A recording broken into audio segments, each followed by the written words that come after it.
নমস্কার, কেমন আছেন সবাই? উড়োচিটির একটি নতুন ব্লগে আপনাদের সকলকে স্বাগত জানাই। আজকে আমি চিকেন স্টু বানাবো পুরোপুরি ঘরোয়া উপকরণ দিয়ে। কিভাবে অল্প কিছু উপকরণ দিয়ে এই চিকেন স্টুটা বানাই সেটাই আপনাদের সঙ্গে শেয়ার করব। এর সঙ্গে থাকবে কিন্তু অন্য একটা জিনিস, সেটা হচ্ছে গরম গরম হাতে করা রুটি। প্রথমে ওভেনে একটি কড়াই বসিয়ে দিলাম, তাতে চিকেন,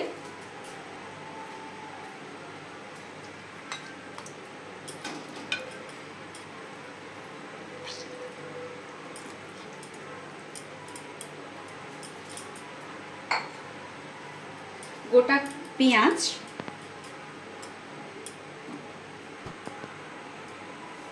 ছাড়ানো কিছু গোটা রসুনের কোয়া,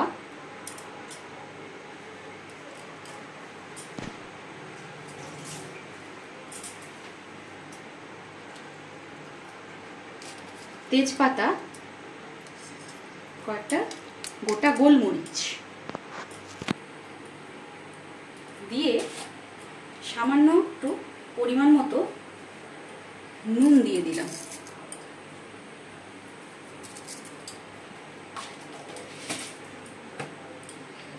এরপর পরিমাণ মতো জল দিয়ে এইটাকে বয়েল করতে দেব।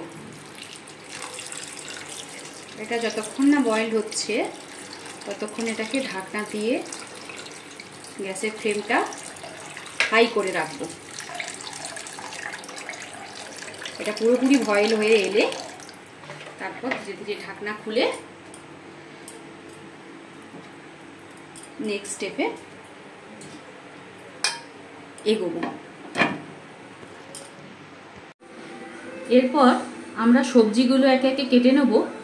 এর জন্য আমি নিয়েছি বাঁধাকপি, গাজর, ক্যাপসিকাম আর কিছুটা টেস্টের জন্য ধনেপাতা।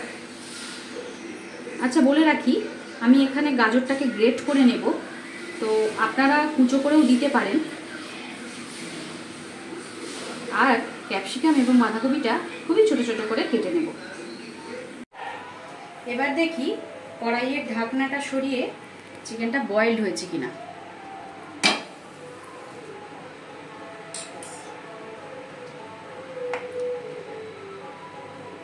আচ্ছা, এখানে একটা কথা বলে রাখি, আপনারা চাইলে চিকেন পিসগুলো বড় বড় রাখতে পারেন। এখানে আমি কিন্তু তাড়াতাড়ি করার জন্য ছোট বোনলেস চিকেন নিয়ে নিয়েছি। আচ্ছা দেখুন, চিকেনটা বেশ তাড়াতাড়ি সেদ্ধও হয়ে গেছে, তাই আমি চিকেনটা তুলে নিলাম।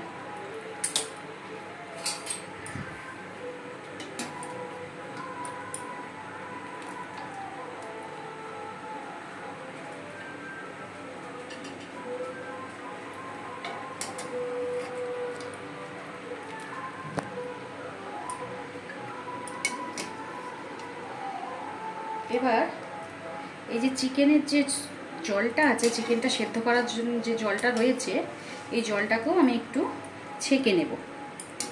তাতে কিন্তু জলটা ফেলে দেব না, এই জলটার মধ্যেই আমি স্টুটা করব।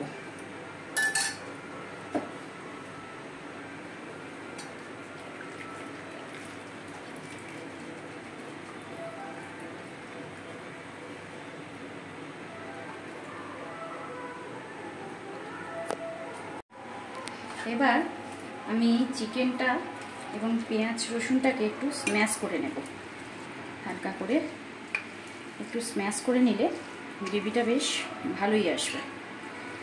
আপনারা চাইলে হাত দিয়েও করে নিতে পারেন। এটা একটু গরম আছে বলে আমি এটা একটু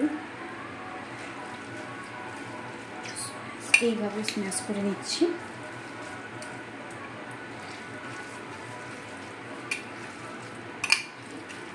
দেখুন, ভালোভাবেই স্ম্যাশ করা হয়ে গেছে। এবার আমি ওভেনটা অন করে দেব।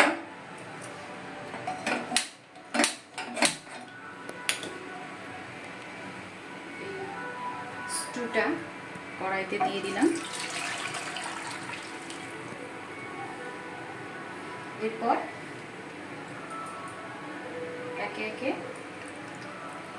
স্ম্যাশ করে রাখা চিকেন, পেঁয়াজ, রসুন সেগুলোও দিয়ে দেব।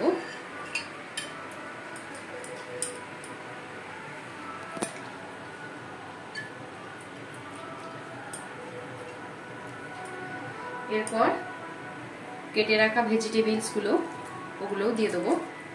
আমি বলেছিলাম প্রথমেই যে আমি গাজরটাকে গ্রেট করে নেব, আপনারা চাইলে ছোট ছোট কুচি কুচি করে নিতে পারেন।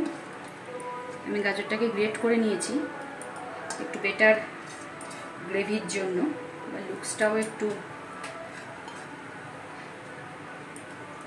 দেখতে ভালো হওয়ার জন্য।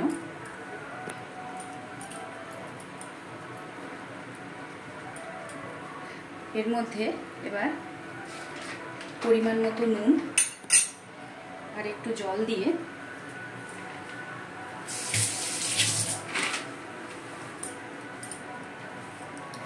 আবার এটাকে একটু বয়েল হতে দেব। আপনাদের কাছে যদি স্টুটা বেশি থাকে তাহলে আর জল দেওয়ার প্রয়োজন নেই।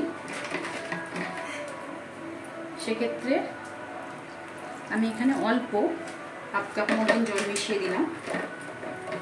এবার এটাকে আবার ঢাকনা দিয়ে বয়েল হতে দেব।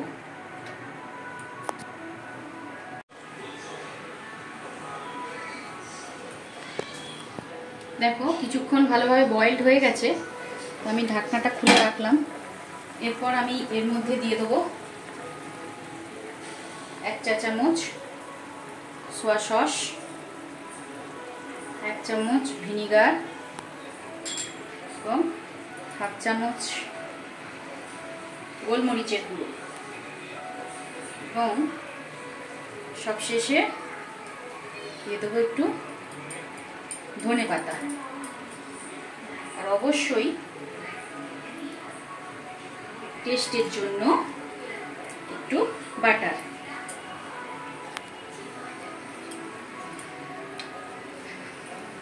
এবার এই সবগুলো জিনিস ফুটে গেলে একটা ডিমকে ফেটিয়ে নিয়ে এতে দিয়ে দিতে হবে।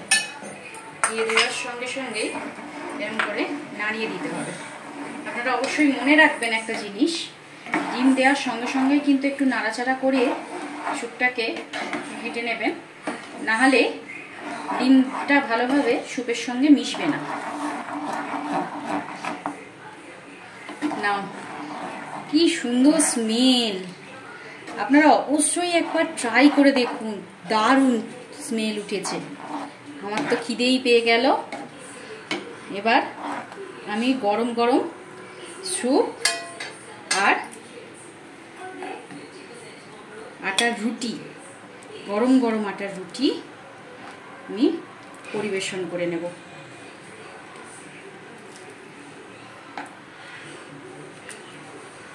আজকের জন্য ভিডিওটা তাহলে এখানেই শেষ করছি।